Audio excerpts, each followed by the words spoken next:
Dumplings are, one of the most beloved comfort foods across Asia.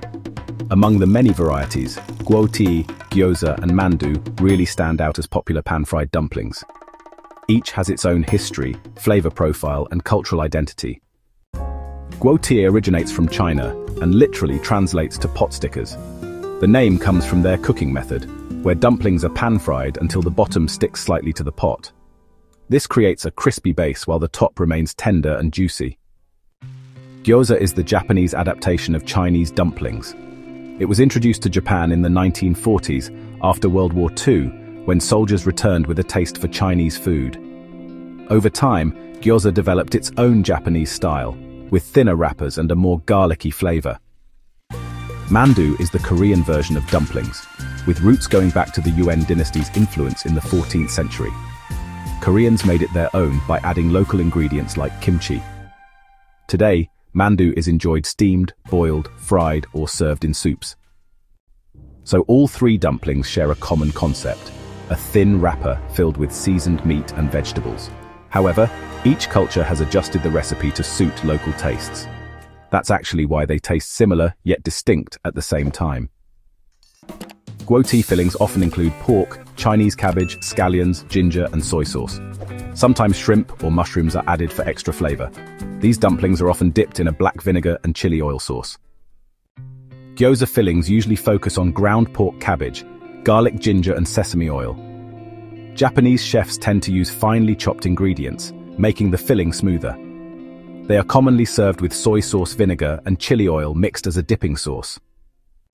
So, Mandu fillings are actually more diverse, reflecting Korea's varied cuisine. They can include pork, beef, tofu, kimchi, and glass noodles. Some Mandu are even sweet, filled with red bean paste for a dessert version. The cooking technique for Guo Tie involves pan-frying first, then adding water and covering the pan to steam the dumplings. This two-step process ensures a crispy bottom with a tender top. It gives Guo Tie its signature texture. Gyoza follows a similar method but usually uses less oil and smaller dumplings. The thin wrapper crisps up beautifully, making them easy to eat in just a few bites. Japanese gyoza are often served in long rows with golden brown bases. So, Mandu can be pan-fried, but they're equally popular when they're steamed or boiled. During those chilly Korean winters, Mandu is often served in hot soups called Mandu Guk. This really makes Mandu a versatile dumpling that's enjoyed all year round. The shapes of these dumplings also differ, Guo Tie are a bit longer and flatter with pleats on just one side. Gyoza are smaller and more delicate, while Mandu can be round, half-moon-shaped, or even large enough to share. Dumpling wrappers are made from wheat flour and water, but Japanese gyoza wrappers are thinner, which makes them crispier when pan-fried. On the other hand, Korean Mandu wrappers can be thicker to hold more filling, especially for those soup versions. Dipping sauces are just as important as the dumplings themselves. In China, black vinegar mixed with chili oil is common. In Japan, a lighter soy vinegar blend is used, while in Korea, soy sauce with sesame seeds and scallions often accompanies Mandu. Dumplings have a symbolic meaning in Chinese culture, often eaten during Lunar New Year. Their shape resembles ancient gold ingots, symbolizing wealth and prosperity. Guo Tie, in particular, is a festive dish for family gatherings. In Japan, gyoza became strongly associated with izakaya, or casual pubs. They are often enjoyed with beer or sake. The pairing of crispy gyoza with alcohol makes them a favorite late-night snack. In Korea, Mandu is traditionally served during the New Year in soups. Families gather to prepare Mandu together, making it a real communal activity. Eating Mandu soup on New Year's Day is believed to bring good fortune. Over time, these dumplings have, traveled worldwide. Today, you can find Guo Tie, gyoza, and Mandu in restaurants across the globe. Each one carries a taste of cultural heritage to international audiences. Dumpling making is considered both an art and a skill. Pleating the dumpling properly ensures it cooks evenly and, looks beautiful. Each culture has developed its own folding style, from simple folds to intricate pleats. Dumplings are also evolving with modern twists.